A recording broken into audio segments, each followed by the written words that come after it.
সাবেক প্রধানমন্ত্রী বেগম খালেদা জিয়ার জন্য এয়ার অ্যাম্বুলেন্স ও প্রয়োজনীয় সেবা সরবরাহ করায় কাতারের আমির শেখ তামিম বিন হামাদকে গভীরভাবে কৃতজ্ঞতা জানিয়েছেন বেগম জিয়ার বড় ছেলে ও বিএনপির ভারপ্রাপ্ত চেয়ারম্যান তারেক রহমান। সেই সঙ্গে কাতারের সঙ্গে বাংলাদেশের দীর্ঘস্থায়ী ও বহুমুখী সম্পর্কের ব্যাপারে আগ্রহের কথাও জানিয়েছেন।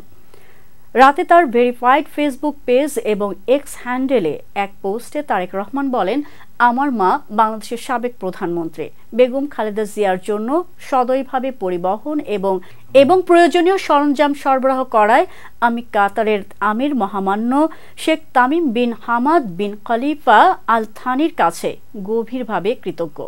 আমার পরিবার এবং বাংলাদেশের জনগণের পক্ষ থেকে আমি এই সমর্থনের জন্য আন্তরিক ধন্যবাদ জানাই। আমরা বাংলাদেশ ও কাতারের মধ্যে দীর্ঘস্থায়ী বহুমুখী সম্পর্ক গড়ে তুলতে উন্মুখ। উন্নত চিকিৎসার জন্য বেগম জিয়া এখন লন্ডন ক্লিনিকে ভর্তি আছেন। প্রায় ৭.৫ বছর পর তিনি পরিবারের সান্নিধ্য পেয়েছেন।